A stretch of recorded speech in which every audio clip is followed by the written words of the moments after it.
Hello, this is Lavoy. Lavoy, hey, it's Jason Van Tatenhove. How you doing? Very good, Jason. How are you doing? I'm doing all right. Hey, I've got Stewart and Todd Engel on the line. They have something important they want to talk with you about real quick, if you're able to do that. I am. Hey, Lavoy. Yes. Hey, how's it going?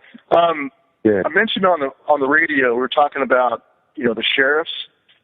I think that'd be something you guys should really think about, is doing like a lateral move to a strong county with a good sheriff and some stand-up ranchers, and to have a rancher host you guys. You guys just shift over. That way you're not, because the feds are built up all around you. They're getting ready to move on you. You know what I mean? It kind of looks like they're getting ready to put a hurt on us. Well, yeah. I mean, they're gonna, and our guys were. Todd was there yesterday with one of our other guys that was there, who's a special warfare guy, and he had a talk with Ammon about your tactical situation. They built up about 400 feds in town, and they're going to, at the very least, put a cordon on you and lock you up, lock you down so you can't get in or out. So if you were to shift over to some, like I said, to a county with a good constitutional sheriff who's ready to stand up, and he's got ranchers ready to stand, you shift over to someone's ranch, now they'll put a serious monkey wrench in their plans. What are they going to do with you then? Right. Well, you know what, Stewart? I'm going to be meeting tonight in the morning with Ryan and Ammon again, and I will surely run this by them. I'm not sure how readily they would be to that. And actually, I will speak for myself, because it's important that you know where I'm coming from. Lavoy, this is Todd Engel.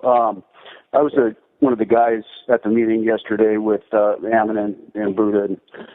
I stressed to them, I'm sure you know, how important it is for you guys to not be arrested and to continue this fight in another location.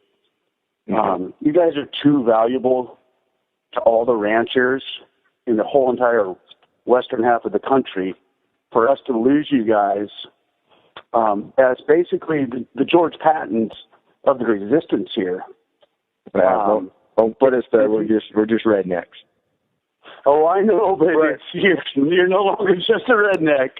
You are. You've stepped out and taken the lead, and if we lose you guys to prison, it is a big hit for the farmers, and I think it's going to really set them back in fear if you guys are all locked up. But if you guys can live to fight another day and move over to a friendly sheriff's county and continue the fight against BLM and EPA at the same time, at that point, let me just say something, Lavoy.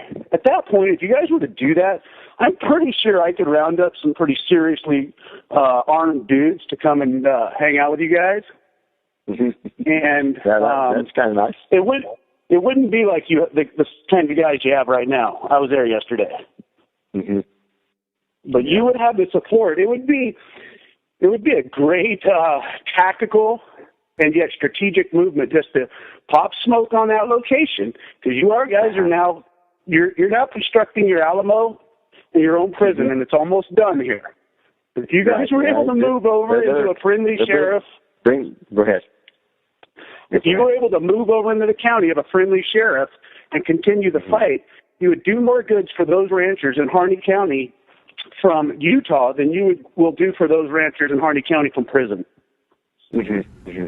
Lavoy, or from a lofty position with a cordon around you. Lavoy, go ahead and talk. You were going to talk about where you were coming from.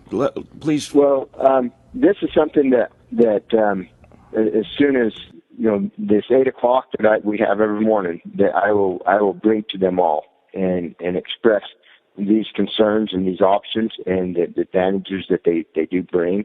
And so it behooves us to weigh all of these things when they're brought to us and weigh them seriously, and because what you say has great validity to it. There's no doubt.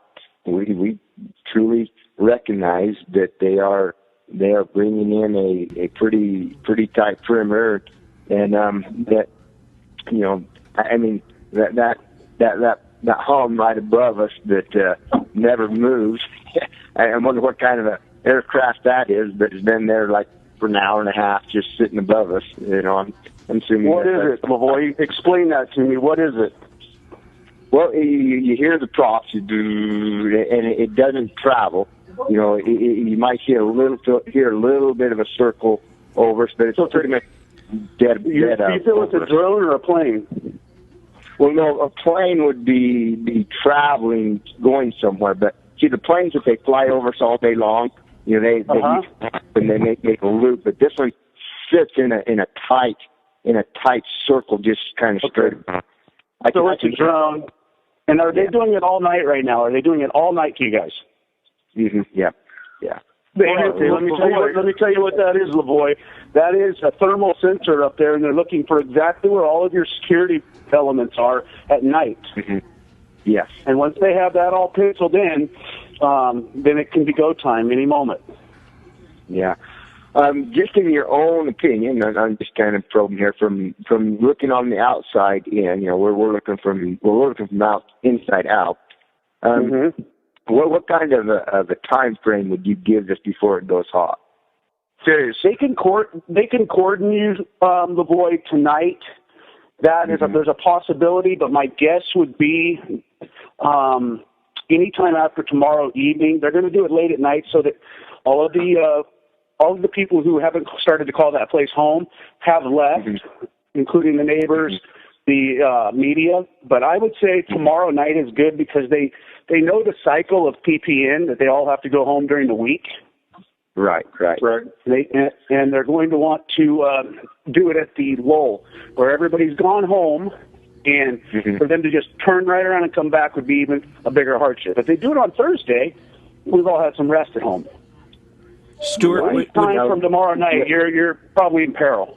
Stuart, let me ask you this question here. I'm just getting some input from people that are wise and has had a lot of experience here. So, would you, the probability of them of just cordoning off and trying to choke us off by restricting supplies and resupply and stuff like that, versus coming in hot and getting done by morning time and being home by lunch? What do you...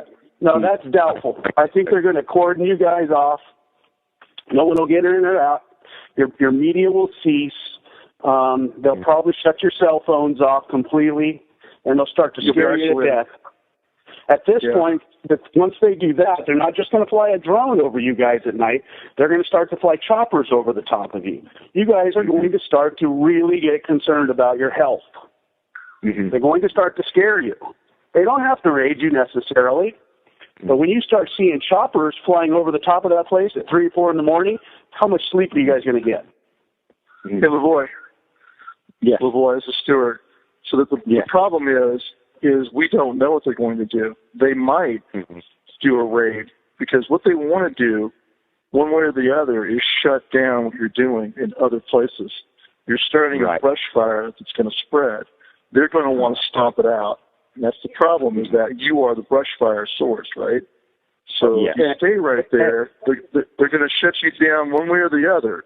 They might do it with just a cordon, but they will, like you said, they're going to cut down all your communications. You will not be able to talk to anybody. They won't let the media go anywhere near you. Kind of like it did to the Branch Davidians. They isolated them. So you can't count on being able to have cell phones or any kind of ability to talk to the world. So that's one thing to think about. But the other way, though, is they could drop the hammer on you hard and do a raid or take you all into custody one way or another. So either way, though, they're going to stop you. So if you do a lateral shift, then they can't stop you. Stuart, would we be able to supply support if they decided to go with a lateral shift? Absolutely. That's kind of what I was saying in your show. From the very beginning, the only objection anybody's had to you guys is the way you did what you did, okay? Because it is a weaker position. If you have a constitutional sheriff and you've got ranchers who will understand and they're all united together, you'll have massive support. And they have never yet jumped down on a sheriff. You know that. When a sheriff has stood up, they have always backed down. So it's a huge game changer when sheriffs are involved. Okay, gentlemen, listen to me here. This is not secure comms. Well, we know. I have to. Listen talked about to this me, on the show. Okay. They did not arrest Ammon, and they had 3 chances in 3 separate days to arrest him and a good contingent of his guys, and yet they did not do it, because I feel that would not have been a big enough camera moment to show their strength. Just turn around, sir, put your hands behind your back. They're going to want to stomp this down, so that is a big concern that they may hit you. Now, these unsecured comms, if that's their attitude, you guys, you need to leave. I would like to see you leave tonight. Because they're listening to this. They know you're going to pop smoke and skedaddle to a secure county where a sheriff is going to protect you. Right. Yeah, we understand that all of these communications are being monitored. We've no doubt. Absolutely. About that. Sure. Yeah. But we don't know how else to get to you fast. So when I said it earlier on the radio show, so we're going ahead and just talking to you straight. So that's don't leave tonight. You better leave tomorrow night, Lavoy. Well, we need you guys out here to fight, my friend. I sure appreciate that, and I definitely, in fact, we'll have a touch bases tonight on this very issue with them. I'll bring that up for serious consideration and weigh that heavily. There's